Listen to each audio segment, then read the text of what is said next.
My mother-in-law excludes me from the family's annual vacation, hands me a chore list instead, and everything spirals from there.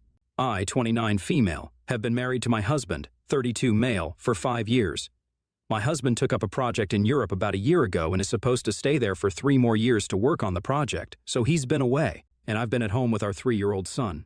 We were supposed to move in with him, but my mother-in-law forced him to leave us behind and go on his own. She believed that it wouldn't be good for our son to move so frequently. 3 years here, then 3 years in Europe, and then back here. After a lot of contemplation, my husband and I decided that my mother-in-law was right, so I remained here with my son.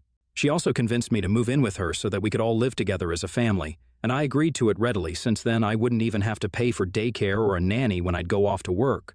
My mother-in-law would take care of my son for me. It was a win-win situation for all of us, and we agreed to it readily. I'd always been on good terms with my in-laws, so I didn't think there was anything off or weird about this. Around a year back, I moved in with my in-laws a couple of weeks after my husband left. It was all very nice during the first few weeks, but slowly my mother-in-law started changing her behavior. She started making me do all the chores around the house, cooking, cleaning, laundry, and whatnot, because they were too old. I didn't notice it initially, and by the time I did, it was too late. She started treating me like a housemaid and would make me do all the chores around the house. If I said that I was too tired, then she'd start taunting me and the way I was raised to be lazy and spoiled. We got into a lot of fights, but after a while, she'd apologize to me with tears, and I'd end up forgiving her time and again. Whenever my husband would visit, the entire family would be on their best behavior for obvious reasons. I mean, they couldn't mistreat me when he was around because they rely on him to fund them, as my in-laws don't earn enough and desperately need my husband to keep sending them money. My father-in-law and mother-in-law are both retired, and my sister-in-law is in college. So, my husband and I are the only earning members of the family. My own parents aren't alive anymore. My dad passed away when I was 10, and I lost my mother 6 years back. Had they still been around, I would have moved out immediately to stay with them instead of in this hellhole. But my hands were tied. I couldn't tell my husband about the way his parents were treating me either because I was scared of what would happen next. It sounds stupid because I'm an adult working woman, and one call to my husband would have solved all my problems, but I still couldn't bring myself to do it. Even after almost a whole year of being treated like crap by my in-laws, I really did like my in-laws. They'd been kind to me for a really long time before this mistreatment started, and I just kept hoping that somehow, someday, they'd go back to treating me well. But that didn't happen. 3 days back, I finally realized that my in-laws were never going to change, and all the times that they apologized to me were just for show, to pacify me and make sure that I didn't tell my husband anything. My in-laws have a family tradition of going on holiday for a week or so every year, and ever since I started dating my husband, I was included in those trips as well. But this year, since my husband wouldn't be able to make it, I decided to stay back and get some much-needed time away from my in-laws. I'd heard my mother-in-law and father-in-law planning to leave a week from now, but they hadn't asked me anything, so I decided that whenever they did speak to me about it, I'd tell them that I wanted to stay back. A few days ago, my mother-in-law finally brought it up with me. However, even before I could communicate my decision to them, my mother-in-law handed me a list of chores that needed to be done by the time they returned. I was dumbstruck while I was reading through the list and barely even listened to whatever my mother-in-law was saying, explaining that she wanted me to do all of this while they were on vacation. I was reeling from what she just said to me anyway, but I totally lost it when I read, "Clean both flues." I just snapped and screamed at her for the next 10 minutes about how she was a disgustingly entitled old hag and that I was not going to tolerate any of this. I grabbed the list, stomped off to the kitchen in a fit of rage, and set fire to the list while my mother-in-law tried to argue with me. Then I did what I should have done a long time ago. I grabbed my phone and made the call to my husband that had been long overdue. Right in front of my mother-in-law, I told him everything that I'd been holding back for so long. My mother-in-law kept screaming in the background about how I was lying, and it was just a really chaotic phone call in general. But my husband managed to calm me down and told me that he would take the next flight back home to deal with this. He said that he was scheduled to come back in a few days anyway, but he was going to make it earlier to fix whatever was happening at home. Until then, he advised me to take our son and go to the nearest hotel. So that's what I did. My mother-in-law kept screaming and sobbing while I packed my son's and my own clothes, but I ignored all of it and left with my son. I couldn't forgive them anymore because they'd proven time and again that they weren't sorry at all. I've been living in the hotel with my son for the past 3 days. My husband is supposed to arrive tomorrow, and we're waiting for him to come back so he can sort this whole thing out. Not because I depend on him, but because I can't do everything all at once since I'm all on my own right now. I also need to look after my son, who's confused by the change in scenario. A few hours ago, I finally received the first message after I left for my mother-in-law. It was a text saying that she was sorry about the way she treated me and that I must have taken it the wrong way. She told me that she just assumed I wouldn't be interested in coming along since my husband wasn't here, and so she gave me that list because she'd assumed I'd be at home. Since I wouldn't be that busy, I could get all the work done by the time they'd be back. She admitted that she'd been too quick to assume, and that must have rubbed me the wrong way. She sincerely apologized for it. Then she told me that I overreacted the other day, and so did she. She wanted me to let bygones be bygones and forget all about it so that we could start afresh. She even added that she considered me no less than her own daughter, and that this colossal misunderstanding was hurting her as well, probably even more than it was hurting me. She really wanted me to come back. AETA for reacting the way I did the other day? Update 1. Okay, hey. So my husband came back a few days ago, and things have been really stressful since then. He drove straight to the hotel from the airport to visit me first and talk to me about what had happened. I explained it all to him and even showed him the text that his mother had sent me a few days ago. But I hadn't responded to it because I knew she was just bluffing in order to pacify me yet again, so that I wouldn't make the situation with her son even worse. But I didn't buy it and saw right through her, so I didn't respond to the text either. Besides, all the messages and comments here advised me against responding to her as well, so I think I did the right thing. My husband is furious with his family and has decided to cut them out of his life entirely, and that's a decision I can get behind. It's harsh, but it's nothing short of what they deserve because the past year has been a total nightmare for me. I wish I could be the bigger person and let this go, but I can't, and I won't. I'd kept silent about this for a really long time because, somewhere deep down, I'd received a lot of love and affection from these very same people in the past, and I'd hoped that they would change for the better eventually. But they didn't, and kept disappointing me with their cruel behavior and fake apologies repeatedly. And yeah, maybe I missed my own parents, so in a way, I'd started considering my in-laws my family, but they didn't deserve any of the love that I'd shown them, and definitely not the forgiveness. All the love that they'd shown me in the past when I lived with my husband was for their daughter-in-law and not me as a person. I was wrong to ever believe that they actually cared about me as an individual. They did care about my son, but that was because he was his father's son as well. It had nothing to do with me. It sucks, but at least now I'm not delusional enough to believe that things would ever get better and have decided to sever all ties with this family. I know where I stand now. My husband and I are now planning to leave for Europe within the next week with our son and do what we were supposed to do according to our original plan. Our son might find it a little difficult to adjust to the sudden change, but he's young. He'll deal with it and get over it soon. I just don't want to stay away from my husband any longer, and neither does he. He can't quit his job because it's really lucrative and pays well, but I have no qualms about quitting my job and moving with him. I don't care, to be honest. I don't have any family here, and the ones I did consider to be my family turned out to be the worst people I'd ever met. So, screw them. I'm an accountant, so I'm sure I'll find a job there too. If not, then I'll be a stay-at-home mom. But I just don't see the point of living separately anymore, and neither do I wish to. My husband hasn't told his family about our decision to make the move and cut ties with them, but we're going to their house tomorrow to pack all our clothes and belongings for the move. Tomorrow will hopefully be the last time I have to see them for a while. I'm nervous to meet them again, but I have to rip this Band-Aid off and have to do it soon. My in-laws don't deserve to be in touch with me or my husband or my son. Update 2. Okay, so my husband and I are back at the hotel.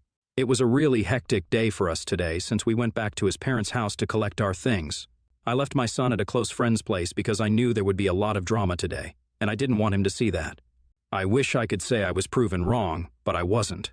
As soon as my husband and I entered the house, my mother-in-law, who had let me in, decided to start acting venomously sweet, and it almost made me sick. This was the same way she'd acted with me during the first 4 years of my marriage, that is, before I moved in and she revealed her true colors. Even my father-in-law and sister-in-law were on their best behavior, and it wasn't surprising because all they could see was a bunch of dollars and a maid walking in through the door when my husband and I came by. That's what they really saw us as. But we weren't falling for this little happy family act anymore. They'd had the chance to play happy family with us earlier, but they blew it, and now there were no more chances for them. My husband was very straightforward and blunt with them, and told them that we were just here to collect the things that we'd left behind the other day, and then we'd be out of there. Not just their home, but also out of their lives. The way they'd been treating me in his absence was disrespectful and absolutely unacceptable, so it was necessary for him to cut them out of his life. There was instant uproar when he said this, and then several accusations were hurled, mostly at me. My husband was labeled ungrateful, arrogant, and spineless for allowing me to turn him against his own family. I was called lazy, selfish, and immoral for trying to break up their family on purpose so that I could hog all my husband's attention and money. There was a lot of screaming and shouting, and my voice is actually hoarse right now, but at least I got it all out of my system. All the anger that I'd been suppressing for the last 1 year just bubbled over today. By the time we were leaving, my mother-in-law was in tears and was still mumbling about how I'd ruined her life and was now stealing her son from her. My husband seemed very upset, but that was quite natural since he just had to put his own family through something so emotionally taxing just for the sake of the family he chose for himself, his wife, and his son. My husband has been quiet ever since we came back, and I'm kind of scared of what he might say. I'm hoping he doesn't go soft and say that he wants to give his family a second chance or something of that sort because I really wouldn't be able to take that. I think I might leave if he does say that, so I'm really keeping my fingers crossed right now. Update 3. It's been a week since my husband came back, and we've been living in the hotel for a while now. Our flight to Europe is in days, and today my mother-in-law got in touch with my husband again to apologize for her behavior the other day. This is just her routine now: screw up, blame other people for it, and then apologize and expect all to be forgiven. It must have worked for me, but my husband isn't stupid. We had a lengthy discussion about how he was feeling about the fight we had the other day since he looked very upset.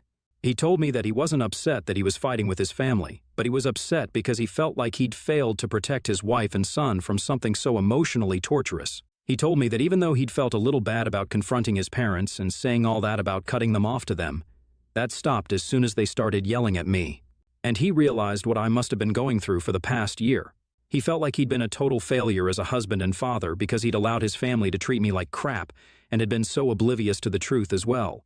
That conversation just made me realize that I'd married the right man, because while I'd been worrying that he would go back to his family, here he was thinking about nothing else but me. I felt guilty for even thinking that he'd forgive his family, but I think my feelings were just all over the place at the time, and I was feeling kind of paranoid and anxious because of what had happened. But then we talked, and he put an end to all my worries, and I tried my best to do the same for him. I told him that this wasn't his fault, and it had just been a huge misunderstanding. I'd been too scared myself to stand up against his family and was confused because of all the gaslighting and emotional manipulation, which is why I'd stayed silent and put up with their behavior for so long, and that was absolutely not on him. I was the one putting them on a pedestal. They'd also been really kind to me before I moved in with them and whenever he was around, so we couldn't exactly blame anyone for how the situation turned out. We led ourselves to believe that they were good, decent, loving people and would be our safe space for when my husband wouldn't be around. But clearly that was not the case. And this was nobody else's fault but his parents. They were the bad guys here, not him. And I knew he was nothing like them, so he had nothing to worry about. That made him feel better. And so, when his mother reached out to him with her fake apology crap yet again, we were in no mood to take that. We could have blocked her instantly, but we chose to let her know once and for all that we were genuinely not interested in repairing the relationship. What she'd done couldn't be fixed with just a flimsy apology. After sending that message, we finally blocked her. It's been a few hours since then, and my sister-in-law has been calling my husband non-stop however she can. She was probably the least selfish of the three and wouldn't bother me, but she wouldn't stop her mother either. And she definitely never spoke up for me, nor did she ever offer to lend me a helping hand. She was just as complicit. But my husband was the one who paid half of her college tuition, and she still had 1 semester to go, so that's probably what she was worried about the most. After a while, my husband answered the call and told her that while he'd still send her money for her to complete her education, that was it. After that, she'd be on her own. And he's also not going to be sending any money to his parents after this, so they can kiss their annual vacations goodbye. I guess his sister tried to argue with him, but he silenced her by saying that if she messed with him anymore, then he would cut off her college fund as well, and then she'd actually be screwed. So she had better watch her tongue. I think she must have said something about me because he kind of flared up at that. After a few minutes of bickering, he finally hung up on her. And right now he's taking a nap with our son beside him. It's been really stressful for all of us, but I'm happy that we're going through it together as a family. I know he must have had his own struggles when he was living by himself as well, and while they might not have been as bad as what I was going through here, it still must have been hard to be on your own. I know it was hard for me. I regret ever letting my mother-in-law sweet-talk us into separating in the first place. I bet that's what she wanted me to stay here for anyway, so that she'd have someone to do all the household chores because she didn't want to, and she couldn't make her daughter do it. So I did it. Never mind that I had a full-time job as well and would be dog-tired after coming back home. And never mind that I also had a 3-year-old toddler to look after as well. It just makes me wonder how self-centered and cruel people can be. She would have hired a maid to do all the work around the house and clean up after them, but she wanted to save money so she could blow it all on extravagant vacations. Well, she can have her damn vacation now. I'd like to see that as well. Update 4. Hi everyone, my flight is tomorrow and we're all packed and ready to go. As for my husband's family, I found out last night from a cousin of his that my mother-in-law had been talking crap about me on Facebook and bad-mouthing her own son like nobody's business. She'd accused us of being selfish, using her and her husband as free babysitters for when we needed to go out for work, and leaving her at home alone with her grandson for hours without bothering to check up on him, basically painting us as bad parents and herself as a poor, aged lady forced to work even at this age. Not only that, but she's been saying all sorts of crap about my husband's relatives. Apparently, I'd tyrannized them while I was living at their place and made her and her college-going daughter do all the work. She just flipped the narrative and made it sound like I was the one doing whatever she'd actually been guilty of all along. It was amazing that someone could go so low just because they'd been denied monetary help simply because of their own disgusting behavior. And I don't know how exactly this was supposed to help her case in my husband's eyes. Like, he's cutting her off because she'd been treating me badly, and her response to that was to start creating even more drama and inviting even more trouble. If she wants my husband to pay her any mind at all, this is definitely not the way to go about it, because if anything, this just made matters worse. His relatives have been calling him left and right, some to berate him, some to console him, but mostly to find out the truth. The ones who are trying to guilt-trip us into believing my mother-in-law's side of the story can continue to believe her, but my husband was thankful for the ones who bothered to find out what was going on. We've put up our side online as well to clear it up once and for all. Now people can choose whatever they want to believe. And we're going to be just fine with it because we're going away for a long time and won't be back anytime soon. My husband is going to try and get his posting extended for a couple more years, so soon enough we'll be far away from all of this, and none of this drama will have any meaning anymore. I'm excited for what the future holds, and I hope it's just good energy for my family and me.